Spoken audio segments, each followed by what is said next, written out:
Bismillah wa bihamdih. Assalamualaikum warahmatullahi wabarakatuh.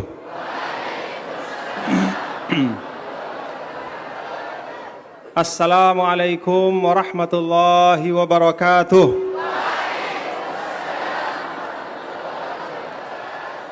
Assalamualaikum warahmatullahi wabarakatuh.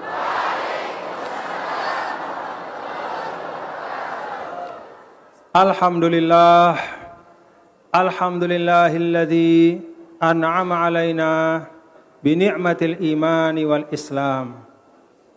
Asyhadu an la ilaha illallah wahdahu la syarikalah wa asyhadu anna sayyidana Muhammadan abduhu wa rasuluhu la nabiyya ba'dah.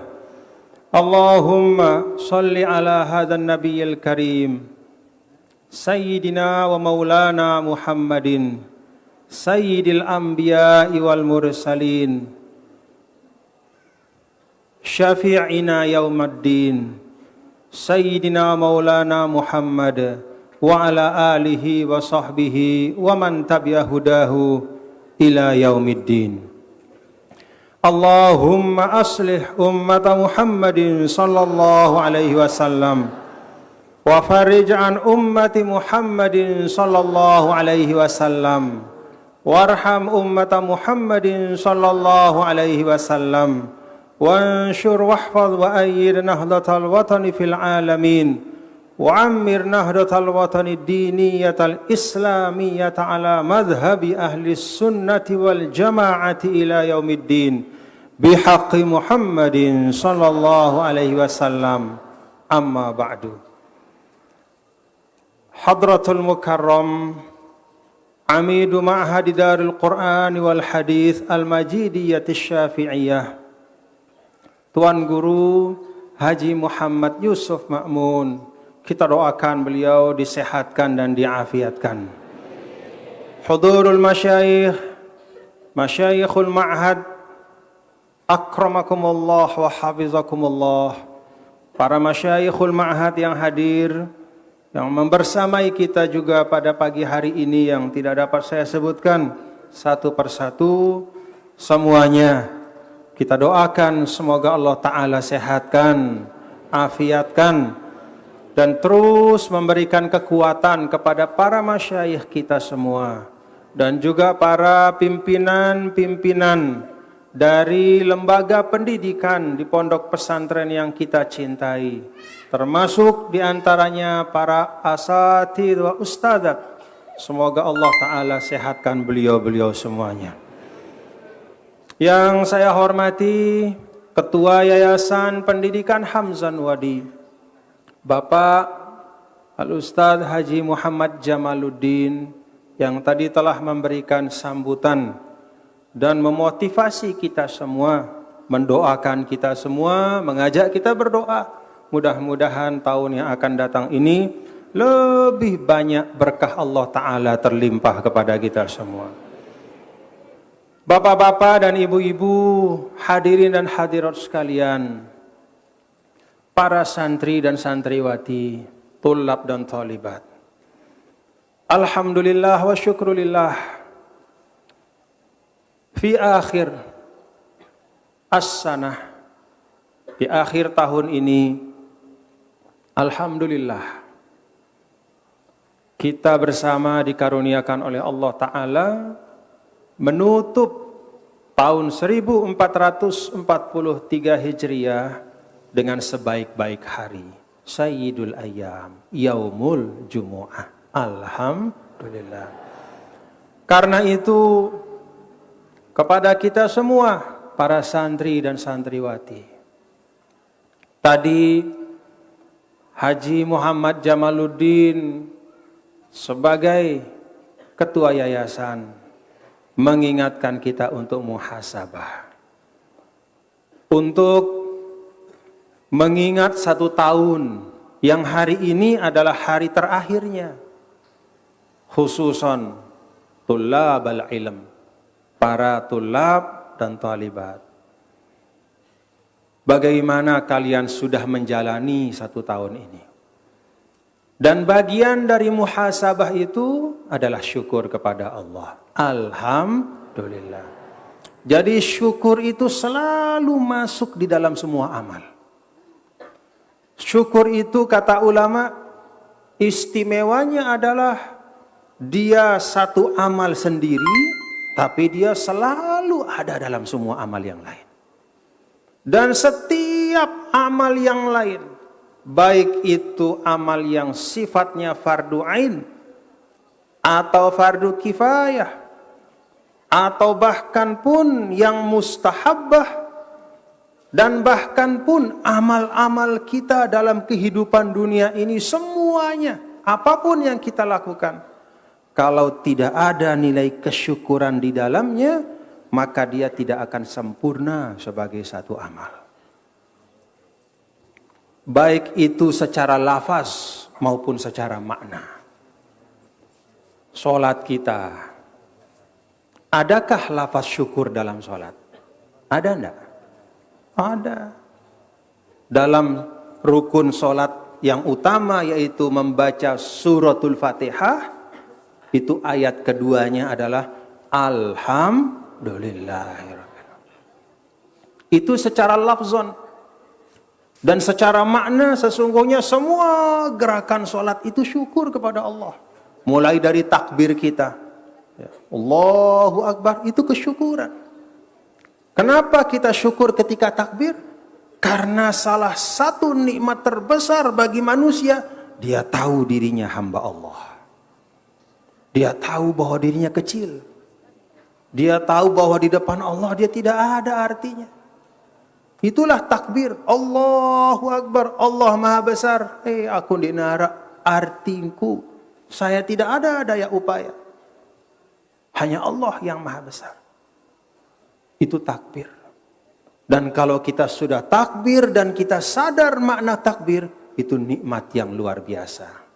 Manusia tahu bahwa dirinya adalah hamba. Maka hilang sombong. Hilang takabur. Tulab talibat ini punya ilmu. Apakah dengan ilmu itu akan sombong ananda semua? Tidak. Karena kita tahu ilmu itu bukan kita bawa ketika kita lahir. Ya. Ketika kita lahir, tidak ada yang kita pahami, tidak ada yang kita mengerti. Lalu datangkan oleh Allah Ta'ala guru-guru untuk mengajar kita. Maka dengan wasilah guru, orang tua, sahabat, lingkungan, sampai ilmu kepada kita. Alhamdulillah. Karena itu bapak-bapak dan ibu saudara-saudara sekalian, ananda para tulab dan talibat, pada akhir sana seperti ini, dalam semua kesempatan, khususnya bil khusus hari ini, saya mengajak kita semua untuk memperbanyak syukur kepada Allah Ta'ala. Alhamdulillah. Dalam muhasabah ada syukur, dalam sholat ada syukur, dalam istighfar pun ada syukur. Karena ketika kita beristighfar, itu suatu nikmat. Nikmat bahwa kita sadar kita salah. Karena celaka manusia kalau dia salah, khilaf, salah, dosa, dan dia tidak sadar. Maka nikmat yang luar biasa bagi seorang manusia, di antara banyak nikmat adalah dia beristighfar kepada Allah. Astaghfirullahaladzim. Nah karena itu, bapak-bapak dan ibu, menjelang akhir tahun nanti sebelum masuk maghrib, nanti pada waktu maghrib itu biasanya kita ditradisikan oleh para guru kita untuk membaca doa akhirus sanah. Lalu ketika sudah masuk maghrib, kemudian selesai sholat maghrib, kita membaca doa awal sanah.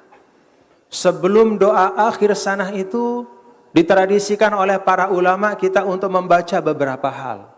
Mari kita baca hari ini. Pertama kita baca Sayyidul Istighfar 3 kali. Diikuti dengan sholawat 3 kali. Diikuti dengan ayat kursi 3 kali. Dan terakhir kita baca Al-Baqiyatus Shalihat 3 kali. Saya baca bersama-sama dengan seluruh hadirin dan hadirat sekalian. Kita mulai dengan Sayyidul Istighfar. Bismillahirrahmanirrahim. اللهم أنت ربي لا إله إلا أنت خلقتني وأنا عبدك وأنا على عهدك ووعدك ما استطعت أعوذ بك من شر ما صنعت أبوء لك بنعمتك علي فإنه لا يغفر الذنوب إلا أنت اللهم أنت ربي لا إله إلا أنت خلقتني وأنا عبدك وأنا على عهدك ووعدك ما استطعت أعوذ بك من شر ما صنعت أبوء لك بنعمتك علي فاغفر لي فإنه لا يغفر الذنوب إلا أنت اللهم أنت ربي لا إله إلا أنت خلقتني وأنا عبدك ووعدك ما استطعت أعوذ بك من شر ما صنعت أبوء لك بنعمتك علي بذنبي فاغفر لي فإنه لا يغفر الذنوب إلا أنت اللهم صل على سيدنا محمد وعلى آل سيدنا محمد اللهم صل على سيدنا محمد وعلى آل سيدنا محمد اللهم صل على سيدنا محمد وعلى آل سيدنا محمد بسم الله الرحمن الرحيم الله لا إله إلا هو الحي القيوم لا تأخذه سنة ولا نوم له ما في السماوات وما في الأرض من ذا الذي يشفع عنده إلا بإذنه يعلم ما بين أيديهم وما خلفهم ولا يحيطون بشيء من علمه وسع كرسيه السماوات والأرض ولا يؤوده حفظهما وهو العلي العظيم بسم الله الرحمن الرحيم الله لا إله إلا هو الحي القيوم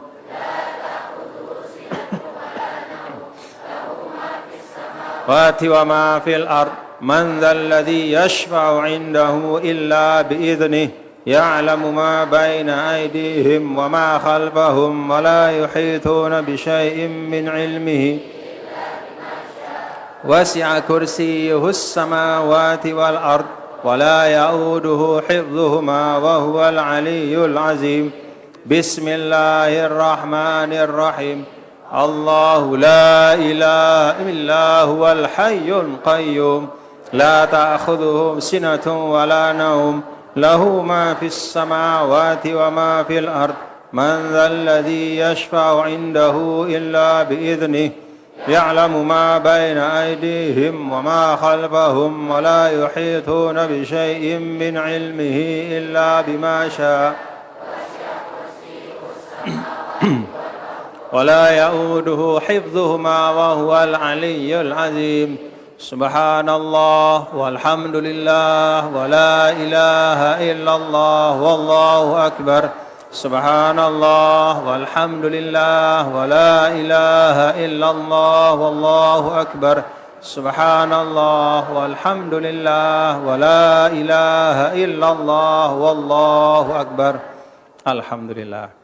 Nanti doa akhir tahunnya sebelum maghrib ya, ketika masuk waktu maghrib berdoa, itu doa yang mujarab dan ma'mul bihi ya, suatu doa yang banyak diamalkan oleh para ulama dan katakanlah tawarat ya, dari ulama itu insyaallah barokah ya.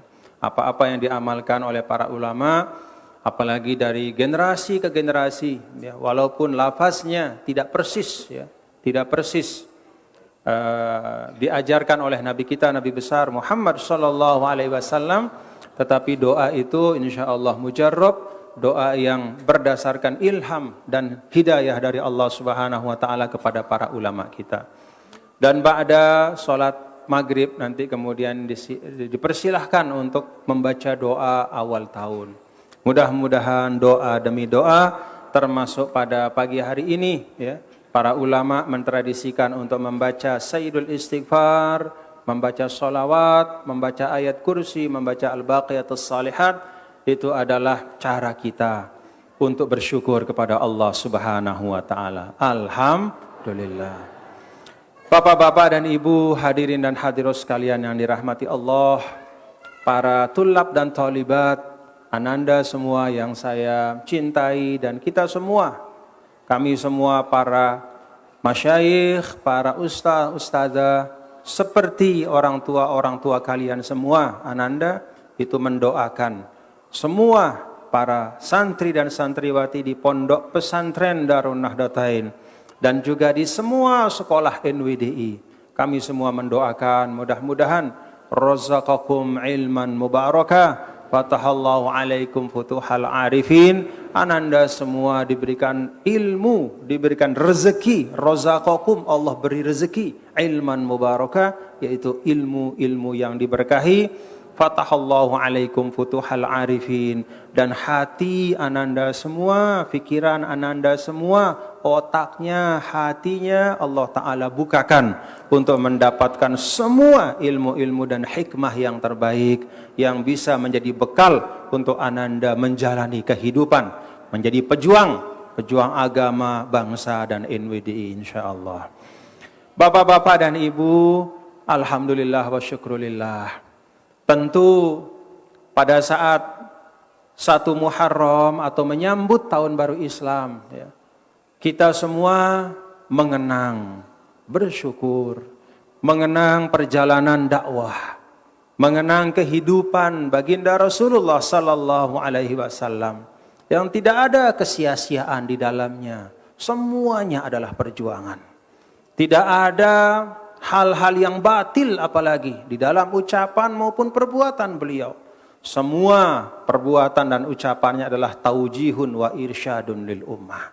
Semuanya, bahkan yang tidak dilafalkan, semua yang diteladankan, termasuk diantaranya adalah hijrah. Pada saat Nabi kita, Nabi besar Muhammad sallallahu alaihi wasallam berangkat dengan perintah dan izin dari Allah Subhanahu wa taala, berhijrah dari Mekah ke Madinah. Hijrah yang penuh dengan romantika. Kalau ananda baca, kita baca bagaimana Rasul menyiapkan dirinya lahir dan batin untuk meninggalkan tempat yang sangat beliau cintai. Rasulullah sallallahu alaihi wasallam menghibur dirinya, menghibur diri beliau, menyemangati diri beliau bahwa apa yang Allah Ta'ala perintahkan itulah memang yang terbaik. Tidak ada keraguan, tidak ada keraguan, karena semua Nabi dan Rasul itu salah satu sifat utama yang diberikan oleh Allah Ta'ala, bahkan kata ulama sebelum qoblal bi'tsah, adalah keyakinan kepada Allah. Jadi bukan karena ragu, bukan karena ragu beliau menghibur dirinya, tetapi itulah manusia.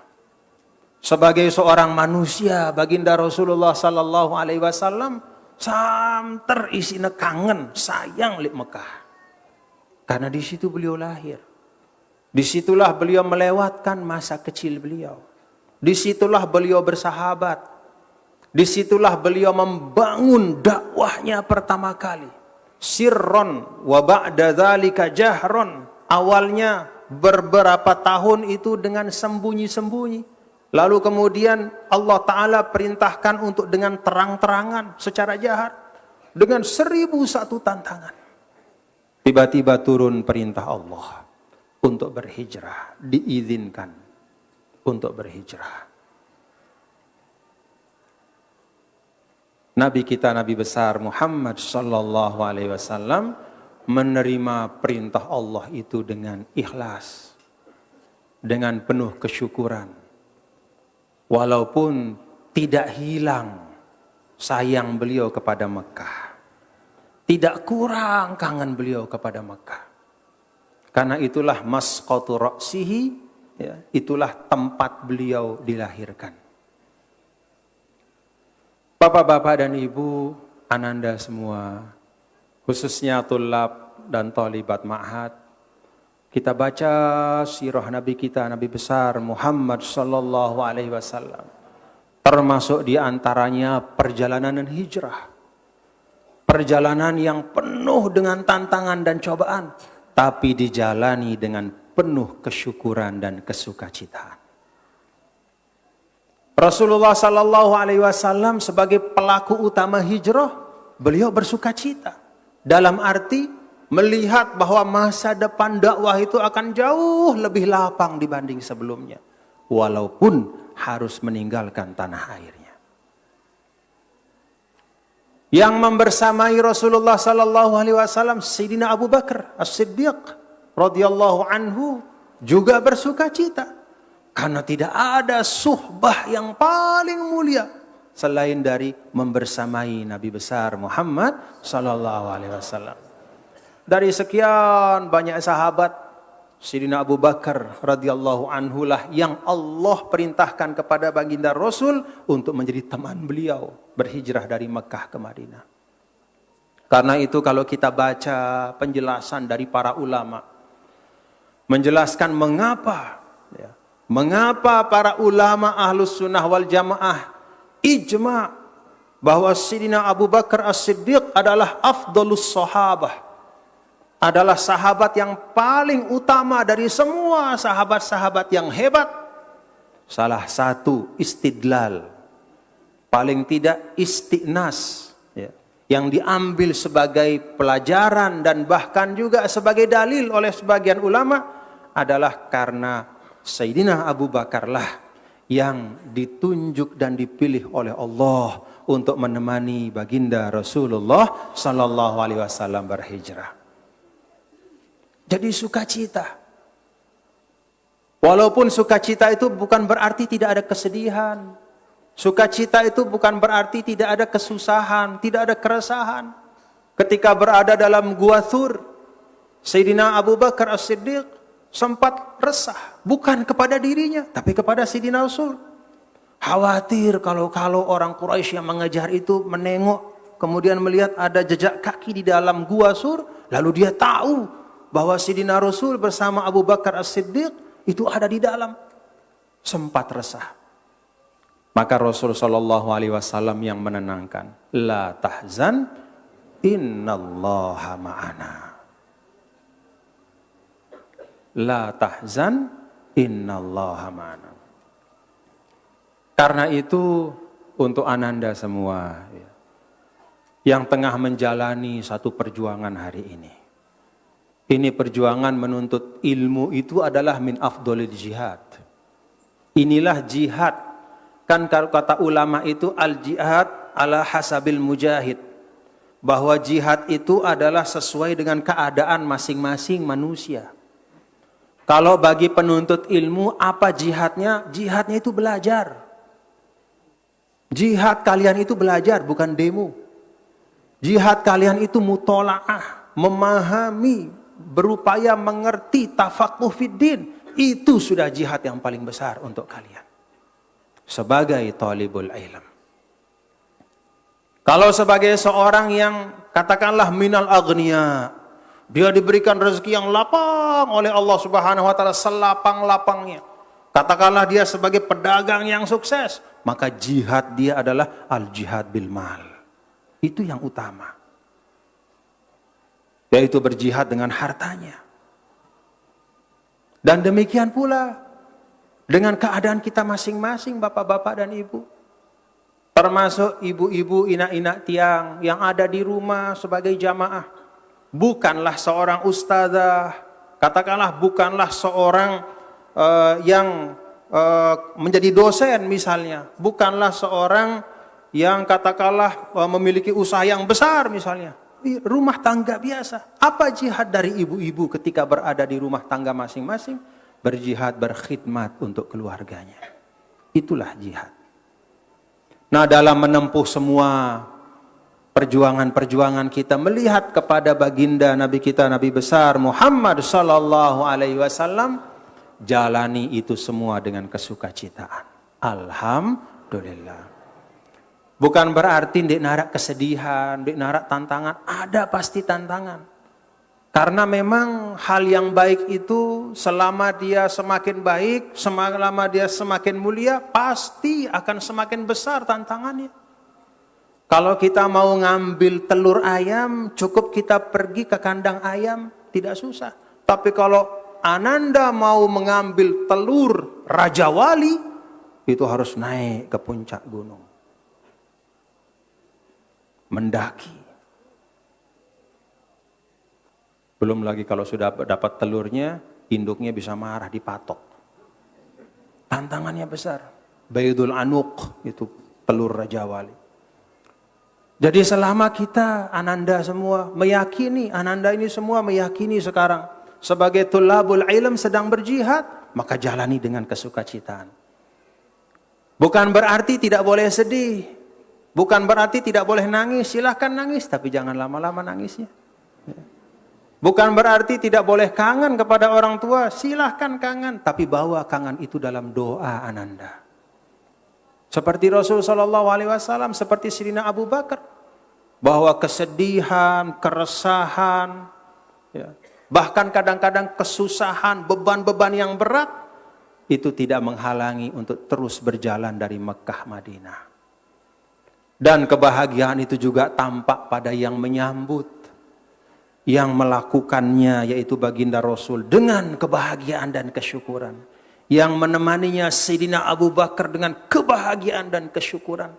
Yang menyambut pun, yaitu Al-Ansar, orang-orang yang ada di Madinah, itu juga menyambut Nabi kita, Nabi besar Muhammad sallallahu alaihi wasallam dengan penuh kesyukuran. Maka dilantunkanlah Tala'al badru alaina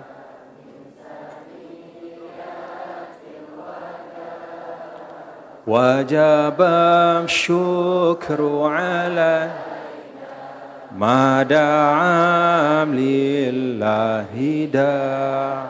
Masya Allah. Ayyuhal mab'uthu fina ji'ta bil amril muta' ji'ta syarraftal madinah marhaban ya khairada'. Masya Allah. Itu kebahagiaan. Makanya Ananda semua, para tulab talibat, kalau menyanyikan lagu itu jangan berjorak-jorak, renungkan maknanya. Al-Badru di situ bukan saya, bukan Anda, bukan kita, tidak. Al-Badru Rasulullah. Pola Al-Badru itu menghadirkan bagaimana Rasulullah sallallahu alaihi wasallam bagi kita tidak hanya manusia biasa. Kalau ada orang mengatakan, oh Rasulullah itu kan manusia biasa. Buktinya di dalam Al-Quran, apa? Innama ana basyarum mithlukum. Sesungguhnya aku ini adalah seorang manusia seperti kalian. Maka jangan kita berlebih-lebihan. Jangan kita terlalu banyak-banyak memuji, nanti kelewatan. Bagi kita umat Islam, Rasulullah sallallahu alaihi wasallam bukanlah manusia biasa. Bahkan di ayat itu pun, innama ana basyarum mislukum, itu belum selesai. Yuha ilayya. Saya adalah seorang manusia seperti kalian yang diwahyukan padaku. Yuha ilayya annama ilahukum ilahu wahid. Siapa yang diwahyukan selain Rasul? Kan tidak ada. Artinya ayat ini menegaskan basyariyatul Rasul, iya betul, Nabi adalah manusia. Ya. Ada daging, ada tulang seperti kita, tapi dia dapat keistimewaan yang tidak ada seorang pun mendapatkan keistimewaan sampai akhir zaman. Yuha ilayya, diwahyukan kepadanya, yaitu kitab yang merupakan kitab suci terakhir, kitab suci pamungkas, pedoman bagi manusia sampai akhir zaman. Nabi kita, Nabi besar Muhammad sallallahu alaihi wasallam. Ananda ketika menyanyikan Tola al-Badru di awal pengajian, di maulid, renungkan maknanya. Supaya kita tahu kadar dari Nabi kita. Tidak mungkin kita akan bisa memuliakan seseorang kalau kita tidak tahu kadarnya. Tidak mungkin kita bisa bersikap yang tepat kepada seseorang kalau kita tidak tahu kadar orang itu. Kalau kita jahil, maka dalam Al-Quran, la tarfa'u aswatakum fawqa sautin nabi. Ada orang-orang Badui yang karena kebaduian mereka datang dari padang pasir pergi ke Madinah, dia bawa adat Badui yang teriak-teriak kepada temannya satu sama lain. Maklum Badui itu kan jaraknya jauh-jauh. Kemahnya beda-beda. Sehingga kalau mau didengar oleh teman ya harus teriak. Kalau bepesi ini didengar si Batur. Ya. Oi, karena Batur jauh. Ya. Dengar. Dibawalah adat Badui itu ke Madinah. Tempat yang di situ ada Rasul. Ketika datang ke Rasul Shallallahu Alaihi Wasallam bertamu di depan pintu, dia bawa adatnya ketika di tabana pasir. Dia teriak. Maka diingatkan oleh Allah, la tarfa'u aswatakum fawqa sautin nabi. La taj'alu du'a ar-rasul ya, ka du'a ba'dikum ba'dha. Jangan kau jadikan cara memanggil Rasul ya. Bainakum ka du'a ba'dikum ba'dha. Seperti kamu memanggil kepada teman satu sama lain. Hei Tuan Guru Salah misalnya, Tuan Guru Salah ya. Tuan Guru Aziz, nggak boleh begitu. Ya Rasulullah, ya Sayyidi, ya Nabi Allah, ya Habibi. Itulah Nabi kita, Nabi besar Muhammad SAW.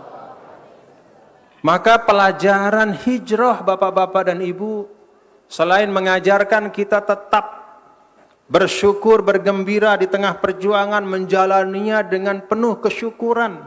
Walaupun ada 1001 tantangan, hijrah juga mengajarkan bagaimana kita beradab kepada pemimpin-pemimpin kita, khususnya kepada baginda Nabi besar Muhammad sallallahu alaihi wasallam. Dan pelajaran adab itu bisa datang dari mana saja. Sebagaimana halnya dalam hijrah itu, dari mana pelajaran adab tentang kemuliaan Rasul? Datangnya dari orang Ansor. Orang Ansor yang relatif baru kenal Islam dibanding sebagian sahabat yang sebelumnya sudah kenal Islam di Mekah. Kan kalau kita baca sejarah ya, pada saat bagaimana datangnya bagaimana datangnya masuknya hidayah Islam ke orang-orang Ansor. Dimulai dari datangnya beberapa orang ketika sedang berhaji, lalu Nabi sampaikan kepada mereka, lalu mereka pulang. Datanglah kemudian setelahnya ada 12 orang yang kemudian baiat Aqabah Ula, lalu pulang lagi tahun depan datanglah 72 orang, 2 diantaranya perempuan berbaiat kepada Rasul di Mina. Kaum perempuan berbaiat kepada Rasul di Mina. Itu yang kemudian pulang 72 orang dan kemudian menyebarkan Islam di Madinah. Tidak lama setelah itu turunlah perintah untuk berhijrah, Nabi berhijrah. Orang-orang yang relatif baru mengerti tentang Islam, baru masuk Islam, yang ada di Madinah, justru mereka mampu menampakkan akhlak yang mulia. Justru mereka mampu menempatkan Rasulullah sallallahu alaihi wasallam dalam tempat yang pas untuk kemuliaan Nabi. Maka mereka mengatakan ketika datang Rasulullah sallallahu alaihi wasallam, bukan mengatakan tola'ar Rasul, tola'an Nabi, tola'al Badru. Bukan atana Rasul, atana Nabiullah, tidak, tapi tola'al Badru. Telah nampak bulan purnama. Al-Badru, bulan purnama. Coba. Itulah lambang kesempurnaan. Min saniyatil wada wajib syukru alaina ma da'a lillahi da. Jita syarraftal Madinah. Padahal Rasulullah sallallahu alaihi wasallam yang memang saat itu, kalau kita bicara tentang siapa yang butuh dan siapa yang dibutuhkan, siapa yang benar-benar butuh secara lahiriah, kalau kita bicara tentang siapa yang butuh, maka sesungguhnya Rasul sallallahu alaihi wasallam lah, kalau ukuran manusia kita nih, yang butuh untuk hijrah. Karena di Mekah beliau terus-menerus ditekan. Beliau kemudian berhijrah. Tapi apa kata ahli Madinah? Apa kata orang Madinah ketika menyambut Rasul? Tidak mengatakan selamat datang Muhammad, selamat datang ya Rasul, tidak. Jita syarraftal Madinah. Engkau datang membawa kemuliaan untuk kami. Allahumma sholli wa sallim wa barik. Itu adab. Karena itu ananda semua, para tulab dan tolibat, belajar tentang adab dari siapapun. Dari siapapun. Selama ada contoh keteladanan yang baik, maka teladani kebaikan itu. Apalagi dari para masyayikh, apalagi dari guru-guru kalian. Dari siapapun, bahkan yang kita jumpai di pinggir jalan, tapi dia menunjukkan adab yang baik, maka kita bisa mengambil pelajaran dari situ. Sebagaimana dulu Ahlul Madinah itu menjadi uswah wa qudwah, menjadi contoh bagaimana bisa beradab kepada Nabi kita, Nabi besar Muhammad sallallahu alaihi wasallam dengan sebaik-baik adab. Bapak-bapak dan ibu, ananda semua yang dirahmati Allah Subhanahu wa taala. Setelah Nabi kita, Nabi besar Muhammad sallallahu alaihi wasallam tiba di Madinah, lalu berdakwah, hidup bersama dengan Ahlul Madinah, terjadilah perubahan demi perubahan. Nabi sallallahu alaihi wasallam berubah pakaiannya. Dari semula di Mekah itu pakaian beliau adalah 2 helai, ya, karena orang-orang Mekah itu memang tidak terlalu banyak pakaiannya yang macam-macam. Biasanya pakai 2 helai atas bawah, ya, pakaian sederhana. Bawah itu macam sarung, kemudian diselempangkan di atas. Begitu pindah ke Madinah, Nabi SAW yataqammas, mulai pakai gamis. Karena di Madinah itu banyak gamis. Kemudian setelah itu beberapa waktu kemudian ketika orang-orang Yaman mulai masuk Islam datang ke Madinah, Nabi SAW mengenal jubah. Nabi SAW menggunakan imamah, kadang-kadang pakai, kadang-kadang tidak. Kalau bahasa kita sekarang, Nabi SAW ya pakai penutup kepala, kadang-kadang juga tidak pakai penutup kepala. Dalam keadaan-keadaan tertentu. Nabi SAW ketika di Mekah, beliau makan, minum, ya, dari alat makan yang terbuat dari kayu, minal khasyab. Karena orang Mekah tidak atau belum terbiasa, tidak umum menggunakan tembikar atau hasil tanah liat itu. Keramik tidak ada. Ketika pindah ke Madinah, alat makan Rasul berubah. Para sahabat juga mulai mengenal makan pakai keramik. Karena Madinah itu cukup banyak orang-orang Yahudi di situ dan juga perjumpaan tempat perdagangan, sehingga hasil-hasil keramik itu juga banyak diimpor dari Cina, dari mana-mana, di situ dipakai. Banyak perubahan. Tetapi di tengah-tengah perubahan itu ada hal-hal yang tidak berubah. Kalau pakaian boleh berubah, alat makan juga berubah. Bahkan dalam perjalanan masjid Nabi kita, Nabi besar Muhammad sallallahu alaihi wasallam pun, ya, itu juga berubah dari semula pelepah-pelepah korma, kemudian setelah Rasul wafat itu mujassas, mulai kemudian tanah liat, kemudian dipasangkan semacam kayak semen cara dulu, tapi bukan semen yang kayak sekarang. Itu olahan batu-batu kapur. Bukan hanya masjidnya, bahkan mimbar Rasulullah SAW pun juga berubah. Dari semula tidak ada mimbar, hanya bertelekan atau bersandar pada pelepah batang kurma. Lalu kemudian ada sebagian sahabat meminta kepada Rasul izin untuk membuatkan mimbar kepada Rasulullah SAW. Lalu Nabi dibikinkan mimbar. Nabi kemudian naik untuk berkhutbah, naik supaya kelihatan lebih tinggi. Ada dibuatkan satu tempat, naik ke tempat itu, berdiri Rasul di atas tempat yang dibuat. Itu perubahan-perubahan. Qabla hijrah, ba'da hijrah, banyak perubahan-perubahan. Tetapi ada hal-hal yang dijaga oleh Nabi kita, Nabi besar Muhammad sallallahu alaihi wasallam untuk tidak boleh berubah. Usulul iman, usulul Islam, wa usulul akhlak. Jadi rukun iman, rukun Islam, ya, kemudian pokok-pokok akhlak itu tidak boleh berubah.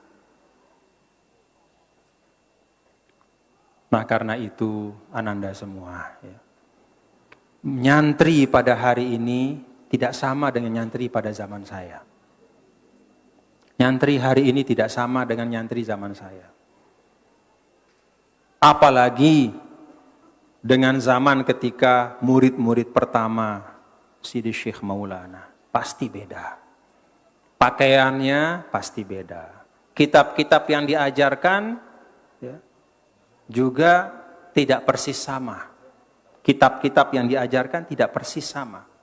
Yang awal dulu sampai sekarang ada beberapa perubahan. Apalagi sarana-sarana yang lain. Bahkan ahwalukum, halnya kalian pun itu tidak sama dengan yang dulu. Kalau sekarang ahwal dari ananda semua itu jauh lebih mudah dibanding kami dulu. Pada saat saya nyantri di ma'had ataupun di mu'allimin. Bahkan pada saat saya nyantri di Mesir. Ya. Nih tuan guru ada tuan guru Zuhdi dan tuan guru Syekh Yusuf Ma'mun di Solatiyah nyantri. Beda kalian sama kami dulu. Ahwalukum itu mukhtalifatun an ahwalina. Fasilitas para tulab talibat dibanding kami jauh lebih banyak hari ini. Kalau dulu kami di Kairo, ya, mau beli kitab, misalnya mau beli kitab Al-Majmu' Syarh Al-Muhadzab misalnya, 30 jilid, Imam Nawawi 30 jilid. Harus kita siapkan uang, kalau uang kita itu lebih dari 1 juta untuk kitab Majmu'. Belum lagi kitab-kitab yang lain. Artinya kalau kita mau mengisi satu maktabah dengan kitab-kitab untuk kita bisa belajar, itu kita butuh puluhan bahkan ratusan juta. Al-Mahfurlah juga seperti itu ketika di Solatiyah dulu. Beliau punya kitab-kitab yang sebagian terbakar ketika kebakaran di Bermi. Beliau bawa pakai peti-peti dari Mekah. Ketika beliau kembali dari Mekah, itu dibeli dengan harga yang mahal. Kasih uang sama Balok Abdul Majid, dikasih uang oleh Balok Hajjah Halimatus Sa'diyah untuk beliau. Mahal. Karena beli kitab itu sampai jatah makan kurang sedikit, tidak apa-apa. Untuk kita. Mahal harganya dulu. Tapi ananda sekarang tidak perlu keluar apa-apa. Cukup beli kuota saja. Iya. Berapa Telkomsel kuotanya itu? Yang 50 giga atau Excel. Kan murah. Iya. Murah. Jadi kuota misalnya sekian puluh giga, harganya 50.000, kalian sudah bisa baca kitab sekuat-kuat kalian mau baca. Buka di internet itu misalnya Maktabah Al-Mustafa Muhammad SAW yang di Kairo. Atau ada misalnya Al-Maktabah Asyamilah. Atau Al-Maktabah Al-Wafiyah. Atau banyaklah. Banyak betul. Itu semua. Kutubul Fiqh Alal Madhahibil Arba'ah. Semuanya ada di situ. Kutub Usulil Fiqh. Semuanya ada di situ. Kutub Mustalahul Hadis, semuanya di situ. Kutub Tafsir, semuanya. Bahkan tafsir yang dulu pada masa saya di Kairo, Tafsirut Tahrir wa Tanwir, jarang kita dapat. Itu tafsir dikarang oleh Maulana Syekh Muhammad Tahir Ibnu Ashur, seorang ulama Tunis, ya, minal mujaddidin. Ulama yang luar biasa. Dulu kita hanya baca muqtatafat saja. Kita berangkat ke Maktabah Al-Azhar, kita baca satu nuskhoh rebutan dengan yang lain. Yang bacanya 100, nuskhohnya cuma 1. Rebutan kita.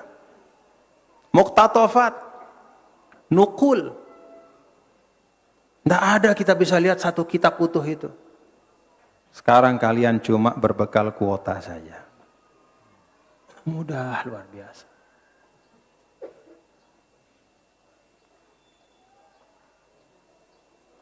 Tapi ananda semua, ya, kadang-kadang kemudahan tidak melahirkan kesungguhan. Mara angkun dengan si bedui balik lek sedin masjid, ya kadang-kadang si palang malas ani masjid.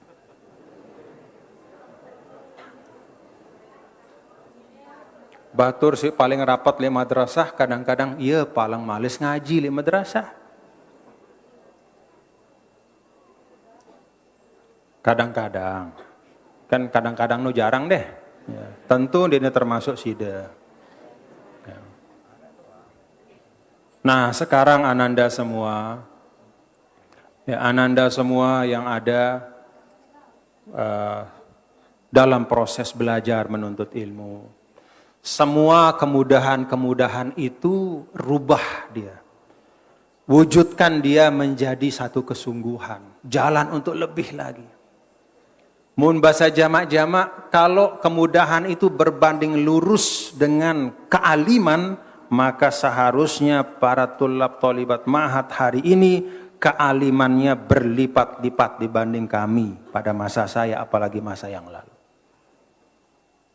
Kalau kemudahan berbanding lurus dengan kealiman. Artinya mun semakin muda membaca kitab, ndek tulak lelah-lelah lalu aning bembe, ndek tulak nyugulang kepeng luwe-luwe, cukup tembeli kuota 50.000, tembau baca kitab, apa sih tembeli baca kitab ini bau terbaca? Kalau kemudahan seperti itu berbanding lurus dengan kealiman, maka sesungguhnya ya, kalau bisa seperti itu, ya, maka ini semua menjadi alamah semuanya. Ini alamah semua. Amin ya Rabb. Tapi kenapa tidak menjadi alamah sebagian? Kenapa? Karena kemudahan tidak dimaknakan sebagai jalan untuk menambah kebaikan. Tapi kemudahan dimaknakan sebagai jalan untuk berleha-leha, untuk bersantai-santai. Sering saya sampaikan anak-anakku, para tulab tolibat, kalau Ananda santai hari ini akan susah masa depan. Jangan melihat seorang yang berdiri di atas mimbar pada saat menyampaikan pengajian. Apalagi lihat CD Syekh Maulana. Sekarang buka YouTube, lihat Maulana Syekh. Bagaimana beliau menyampaikan, bagaimana beliau memberikan pengajian. Jangan lihat Maulana Syekh pada saat beliau menyampaikan itu saja. Tapi baca perjuangan beliau ketika menuntut ilmu. Baca perjuangan itu. Resapi, pahami. Jangan lihat Tuan Guru Haji Yusuf Ma'mun hari ini saja.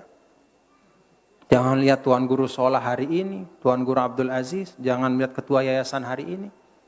Lihat bagaimana perjalanan panjang menuntut ilmu.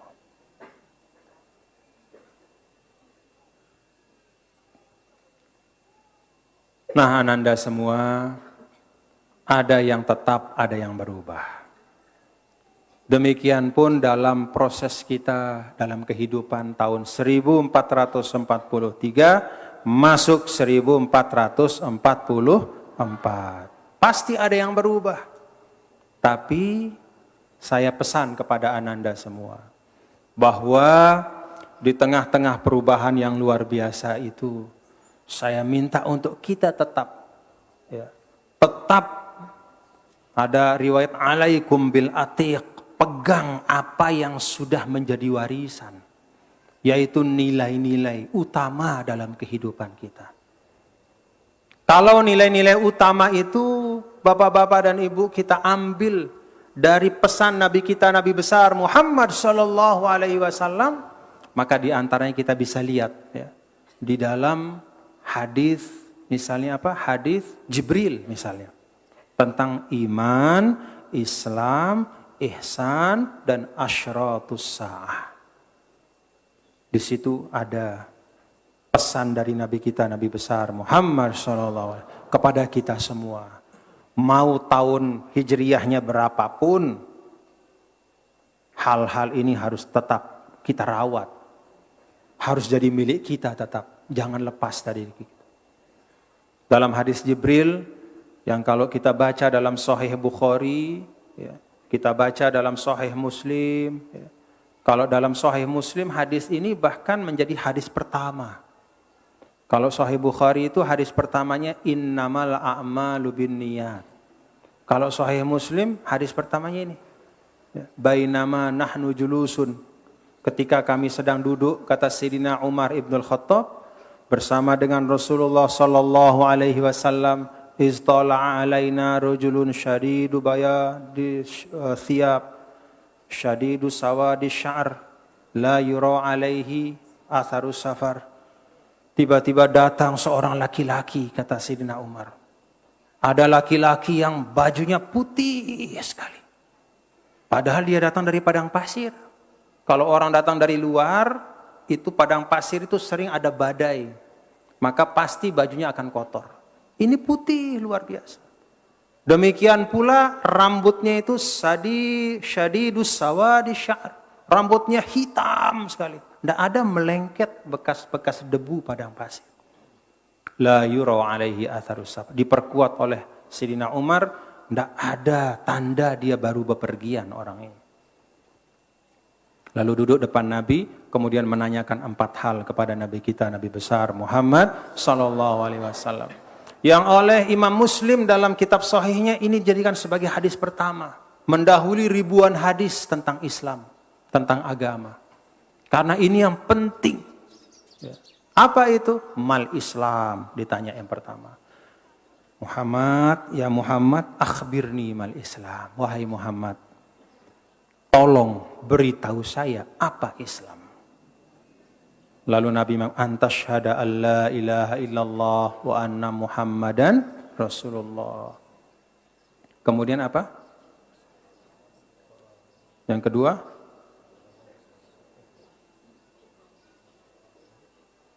Apa yang kedua? Pertama syahadat, rukun Islam yang kedua. Hah?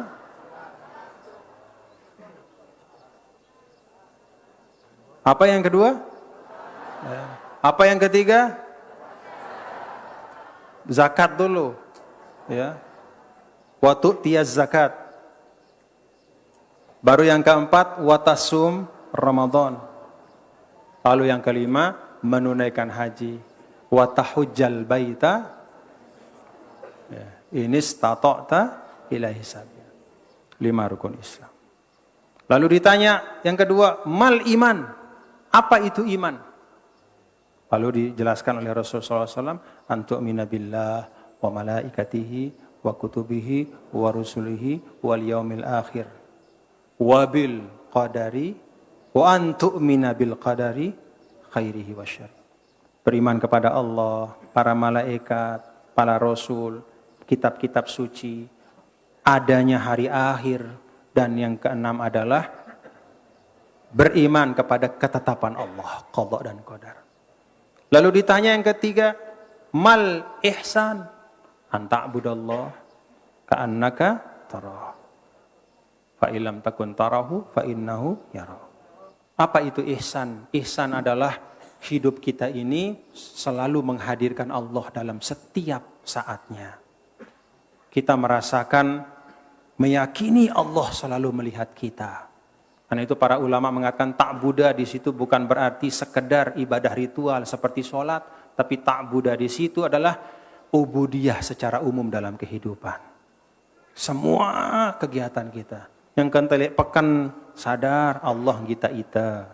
Yang kentalik masjid ingat Allah kita ita. Lek rurung, lek embe-embe. Fa illam takun tarah fa innahu yara. Kalaupun engkau tak bisa melihatnya, maka dia pasti melihatmu. Ka'annaka tarah, seakan-akan kita di depan Allah ya, beribadah ya, menjalani kehidupan seakan-akan Allah selalu bersama kita. Kita tak bisa melihat Allah, Allah selalu melihat kita. Kemudian yang keempat, malaikat Jibril bertanya kepada Nabi kita, Nabi besar Muhammad SAW. Dan ini yang penting menurut tiang ya, selain yang 3 hal sebelumnya. Nabi ditanya, Masa'ah, piran. Walaupun di sini pertanyaan, apa itu kiamat? Matas sa'ah ya ditanya, matas sa'ah. Kapan hari kiamat? Kapan hari kiamat? Baginda Rasul menjawab, tidaklah mal mas'ul anha bi'a'lama minasail. Tidaklah yang ditanya lebih tahu dari yang bertanya. Artinya ilmu kita sama untuk urusan kapan hari kiamat. Tidak ada yang tahu persis. Lalu malaikat Jibril bertanya,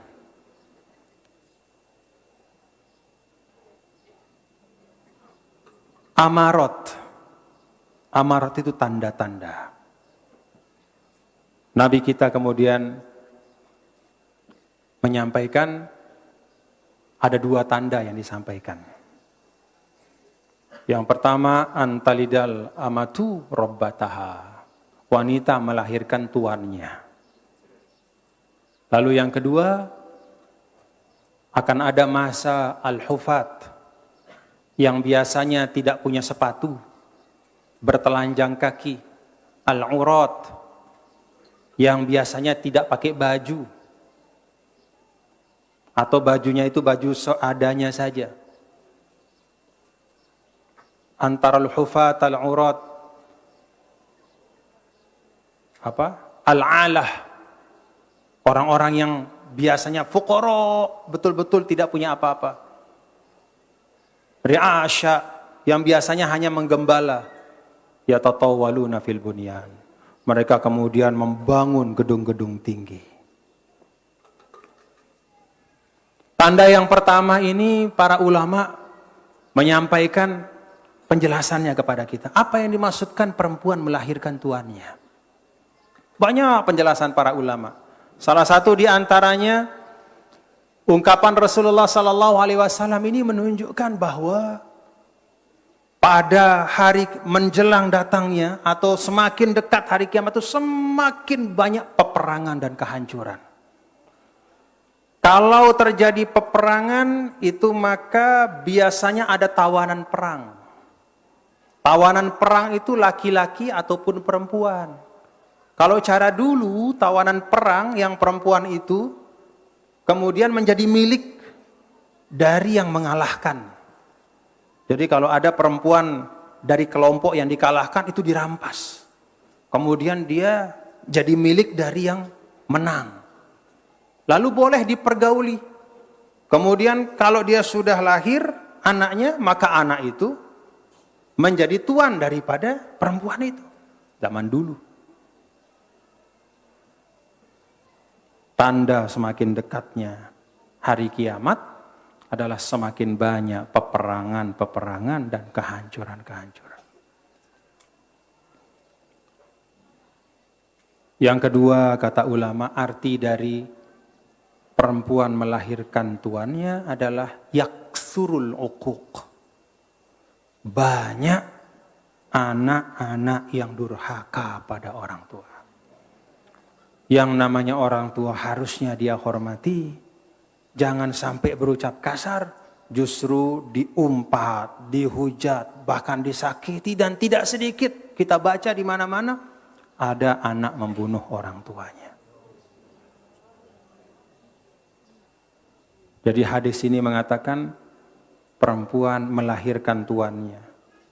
Kapan itu? Yaitu ketika seakan-akan sang anak bersikap seperti tuan kepada ibunya.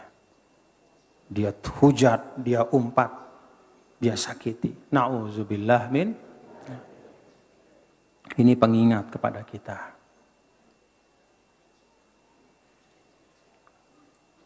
Ada juga ulama mengatakan maksud dari anak perempuan melahirkan tuannya adalah tangqalib mawazinul qiyam. Sudah berubah kebalik kebelah. Ya, sudah berubah standar-standar dan ukuran-ukuran nilai dalam kehidupan. Si semula lai aib, benar-benar aib tegawe nengke wajah di jamak. Luwe dengan gawe ya.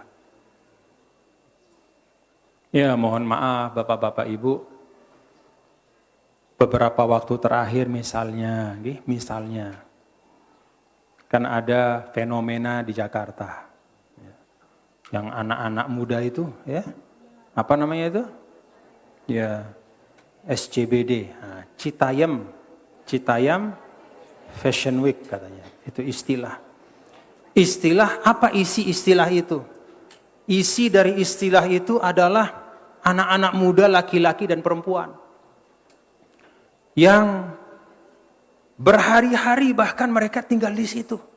Tidur di emperan. Hanya untuk bisa nyebrang jalan sambil joget-joget. Coba bayangkan. Hanya supaya dia bisa nyebrang jalan. Padahal we rurung limbemben deh. Coba renungkan gitu. Anak-anak dari mana-mana datang. Datang sana anak-anak yang mungkin tidak sepenuhnya salah mereka. Sang dengan to'ana di nuhan didik ya. Karena orang tuanya tidak peduli kepada mereka. Karena orang tuanya tidak mendidik mereka, tidak mengingatkan mereka. Mana yang pantas untuk dibanggakan dan mana yang tidak pantas untuk menjadi kebanggaan. Dibiarkan saja. Pergi kita baca wawancaranya. Ditanya sudah berapa hari? 3 hari. Tidur di mana? Di emperan. Kenapa sini? Ya mau ikut ini. Dia pakai baju, terus dia lenggok-lenggok, dipoto sama temannya, masukkan medsos, jadi kebanggaan. Inna lillahi wa inna. Terbayang 10 tahun yang lalu kayak begitu? Ini tugas kita. Ini tugas kita. Kan semua apa yang kita saksikan hari ini di TV adalah hasil dari proses panjang. Bagaimana dia dibesarkan di tengah keluarganya. Bagaimana orang tuanya mendidiknya.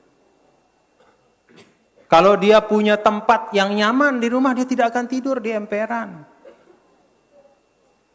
Walaupun bukan katakanlah tempat yang mewah, tapi ada kasih sayang. Tidak mungkin dia akan tidur di emperan. Bahkan yang lebih aneh lagi, mohon maaf, al-misliyah. Dengan mama, si Meta dengan mama. Ada di situ dan banyak. Bahkan ada yang saya tonton, diwawancarai. Dan itu kemana-mana videonya saya dapat terima juga. Ndek tebuik-buik ngucap innalillah. Dengan mama, lagu ngadu ke lambi marah dengan Nina. Terus seketahuan mau ngapain di sini? Mau cari suami katanya. Mama ya mama. Coba, mau cari suami katanya. Innalillahi wa inna. Itu yang kata Rasul, antalidal amatu rabbaha. Nilai sudah terbolak-balik. Atau bahasa al-maghfurlah, hatta yarau hasanam ma laisa bil hasani. Anggapnya bagus, padahal sesuatu sinonya nyida. Bukannya kalau ada orang-orang seperti itu kan istilahnya diobati, ya, diobati, diingatkan. Bukan lalu kemudian diberikan ruang untuk kemudian semau-maunya. Innalillah. Itu kejadian. Nah karena itu ananda semua yang saya cintai. Ada seorang alim besar, ya. Seorang alim besar yang baru saja wafat. Guru kita Al-Maghfurlah Al-Habib Abu Bakar Ali Al-Adni Al-Masyhur. Habib Abu Bakar Al-Adni. Beliau itu termasuk adalah guru dari para guru-guru habaib-habaib yang ada. Termasuk Habib Umar. Habib Abu Bakar ini kalau tidak salah adalah salah satu guru beliau juga. Habib Umar juga mengaji dulu kepada beliau. Wafat 2 hari yang lalu pada hari Rabu. Kita bacakan Al-Fatihah. Semoga Allah Ta'ala merahmati beliau, menempatkan beliau di tempat yang termulia di sisi Allah Subhanahu Wa Ta'ala bersama eyang beliau, ya, yaitu baginda Rasul Sallallahu Alaihi Wasallam bersama syuhada salihin. Al-Fatihah. Bismillahirrahmanirrahim. Alhamdulillah. Ar-Rahmanirrahim. Maliki yaumiddin. Iyyaka na'budu wa iyyaka nasta'in. Ihdinas siratal mustaqim. Siratal ladzina an'amta 'alaihim ghairil maghdubi 'alaihim. Habib Abu Bakar ini, bapak-bapak dan ibu, saudara-saudara sekalian, beliau mengarang banyak sekali tulisan, bahkan dalam kitab khusus yang beliau namakan ya, satu pandangan atau satu bentuk fikih dalam arti kefahaman. Fikih itu artinya kefahaman. Beliau bahasakan atau namakan sebagai fiqhut tahawulat, yaitu bagaimana fikih atau memahami perubahan-perubahan besar yang terjadi di dunia ini. Baik yang waqa'a au sayaqa'u, yang sudah terjadi itu dimulai dari masa Nabi kita, Nabi besar Muhammad sallallahu alaihi wasallam, kemudian terus meninggal baginda Rasul wafat, kemudian yang menimpa keturunan beliau Sayyidina Husain, Sayyidina Hasan, kemudian terjadi pada masa Umayyah, Abbasiyah, terus sampai kemudian hancurnya kekhalifahan di Baghdad oleh Mongol dan terus sampai hari ini. Itu waqa'ah, hal-hal yang sudah terjadi. Au sayakhau, ataupun yang akan terjadi. Beliau mengambil dari hadis yang tadi kita baca atau kita sebutkan bersama, yaitu hadis Jibril. Beliau mengatakan bahwa fiqhus sa'ah atau fiqhut tahawulat itu termasuk bagian tak terpisahkan dari agama. Jadi kalau kita lihat dalam hadis ini, bukan hanya 3 yang disebutkan oleh Rasul, tapi ada 4. Iman, Islam, ihsan, dan asyratus sa'ah. Ini semuanya adalah bagian tidak terpisahkan dari paham atau pemahaman keagamaan kita. Agama kita. Setelah 4 hal ini dijelaskan oleh Rasul, apa kata Nabi kepada Sayyidina Umar dan yang hadir di sana? Hadza Jibril atakum yu'allimukum dinakum. Ini Jibril tadi itu. Beliau datang untuk mengajarkan kalian agama kalian. Jadi kata din di situ disebutkan oleh Rasul setelah beliau menyebutkan 4 hal tadi. Dengan kata lain, memahami asyratus sa'ah itu bagian dari din. Perubahan-perubahan yang terjadi. Termasuk yang saya sampaikan tadi yang kalian baca di media sosial. Kalau kalian membaca hal-hal seperti itu, jangan membacanya hanya sebagai kesukaan membaca saja, tapi coba dalami. Kenapa kok yang dulu hal-hal yang mungkar itu, hal-hal yang dulu menjadi aib, suatu yang kemudian berusaha untuk diselesaikan, tidak disebar-sebarkan karena itu sesuatu yang tidak baik, kok sekarang menjadi sesuatu yang bahkan dikampanyekan? Kalian harus pahami, pahami itu. Karena itu tugas kalian ke depan. Tugas kalian ke depan tidak hanya mengiqra ja'a Zaidun, Ndek neno, doroba Zaidun Amron. Ya, tidak hanya sekedar telah memukul si Zaid Amr. Doroba fi'lu madi, Amrun fa'il, Amron maf'ul bihi. Tidak hanya itu. Nanti pekerjaan anak-anakku bukan mengi'rab kitab-kitab, tidak. Tapi bagaimana mengi'rab kenyataan. Apa arti mengi'rab kenyataan? Menempatkan semua apa-apa yang terjadi itu pada tempatnya. Kalau ada sesuatu yang tidak baik, tempatkanlah dia pada tempatnya. Artinya, mari sama-sama kita tangani itu. Jangan yang tidak baik itu dibiarkan, dianggap kebiasaan. Ini anak-anakku saya pesan betul. Ya. Ingat yang disampaikan oleh baginda Nabi kita, Nabi besar Muhammad sallallahu alaihi wasallam. Asyratus sa'ah itu bagian dari din. Perubahan-perubahan, memahami perubahan-perubahan itu. Itu yang sering disampaikan oleh Habib Abu Bakar. Fiqhut tahawulat, pahami betul. Supaya kita tidak salah bersikap. Supaya kita tidak tiba-tiba bangun pagi, ternyata dunia kita sudah berubah dalam bentuk yang tidak pernah kita bayangkan. Ini anak-anakku, para santri-santriwati. Di sini walaupun tempatnya pancor, jauh misalnya katakanlah dari ibu kota, dari mana, tapi apa yang terjadi di mana-mana, anakku juga bisa lihat di sini. Maka isilah diskusi-diskusi kalian para tulab ma'had, talibat ma'had, termasuk juga santri-santriwati untuk memahami apa yang terjadi itu. Lalu lihat apa pandangan Islam, apa tuntunan agama, bagaimana pesan Al-Maghfurullah Maulana, bagaimana kita menangani itu semua.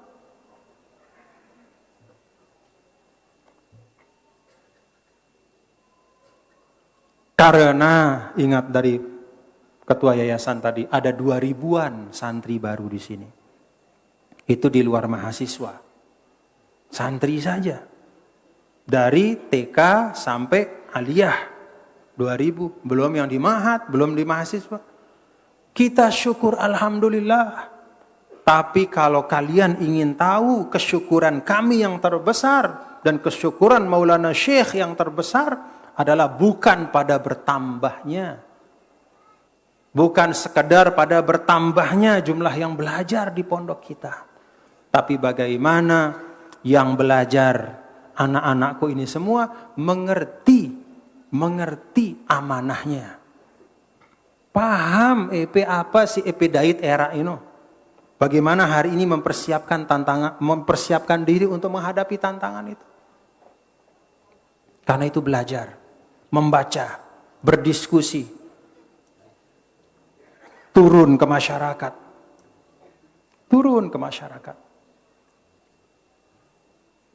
Untuk berdakwah. Menyampaikan Islam itu membawa nilai-nilai yang bisa menjadi jalan keluar dari problem yang ada. Sampaikan. Tapi tidak bisa hari ini kalau zaman dulu misalnya, pokoknya yang penting kita yakin Islam benar, lalu selesai. Mungkin zaman dulu bisa, tapi sekarang tidak bisa. Harus jelas apa yang bisa kita tawarkan. Misalnya kayak tadi itu, fenomena seperti yang Citayam itu. Apa lalu kita sebagai santri-santriwati? Bagaimana kita melihat fenomena itu? Bagaimana kita menanganinya? Apa yang harus kita lakukan? Karena apa yang terjadi di sana bisa jadi besok lusa terjadi semakin dekat dan ada di tengah-tengah kita. Kan begitu.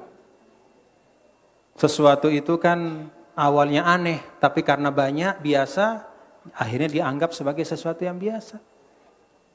Jangan sampai model kayak begitu menjadi misalnya apa? Itu kan Citayam. Jangan sampai tidak berani saya sebut nama desa di sini.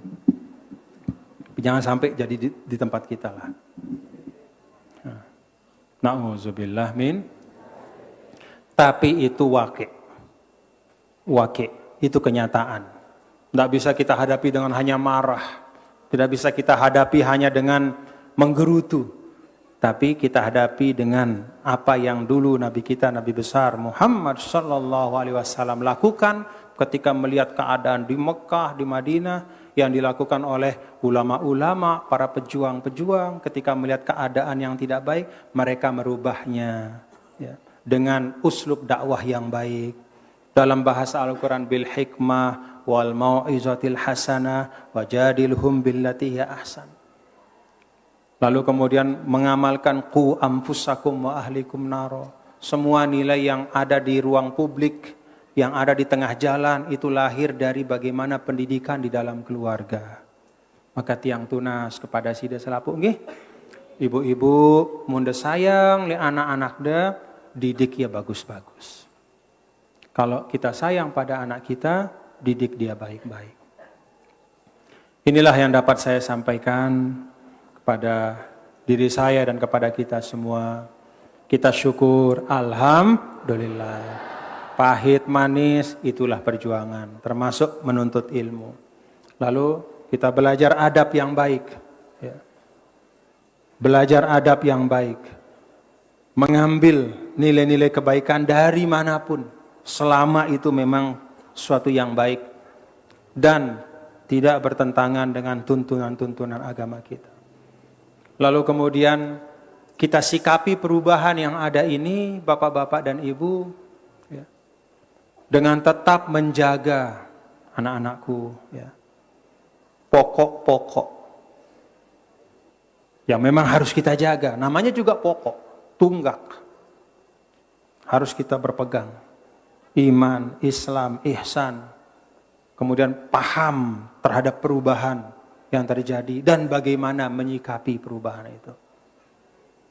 Mudah-mudahan tahun yang akan datang, ya, nanti malam berubah tahun secara hijriah, besok, ya, nanti malam sebenarnya karena kan hijriah itu mulai dari malam ya, tenggelam matahari, itu sudah hitungannya 1 hijriah, ya, 1 Muharram, ya, 1444 hijriah. Kita berdoa. Ya mudah-mudahan nanti malam dan seterusnya. Ya mudah-mudahan menjadi waktu-waktu yang lebih berkah untuk kita semua. kesempatan, keluangan yang anak-anakku menjadikannya sebagai jalan untuk menambah kesungguhan dalam menuntut ilmu. Banyak kemudahan, manfaatkan dengan penuh kesungguhan. InsyaAllah razaqakum ilman nafi'an mubarakah. Semoga Allah berkahi kita semua, jaga kita semua lahir batin, diri kita, guru-guru kita, keluarga kita, sahabat kita, madrasah kita, organisasi kita, bangsa kita Indonesia. Bangsa yang dimuliakan Allah ini, semoga Allah jaga kesatuannya, kekompakannya, persaudaraannya pada tahun-tahun yang akan datang dan seterusnya. Ala hadhihi niyyah wa ala kulli niyatin salihah wa ila hadratin nabi. Al-Fatihah. Alhamdulillahirabbil alamin arrahmanir rahim maliki yaumiddin iyyaka na'budu wa iyyaka nasta'in ihdinas siratal mustaqim siratal ladzina an'amta 'alaihim ghairil maghdubi 'alaihim waladdallin amin wallahul muwaffiq wal hadi ila sabilir rasyad. Bapak-bapak, Ibu, tadi Ketua Yayasan menyampaikan insyaallah bulan depan kita berhultah ya. Mudah-mudahan hultah kita juga diberkahi Allah. Dan sampai hari itu ya, kita tetap jaga, ikuti pedoman-pedoman kesehatan dan semua ya, supaya nanti pada waktu hultah kita bisa melaksanakannya dalam keadaan lebih lapang ya, tidak dalam suasana yang terbatas. Demikian, mohon maaf apabila ada kekhilafannya. Wallahul muwaffiq wal hadi ila sabilir rasyad. Tsumma assalamu alaikum warahmatullahi wabarakatuh.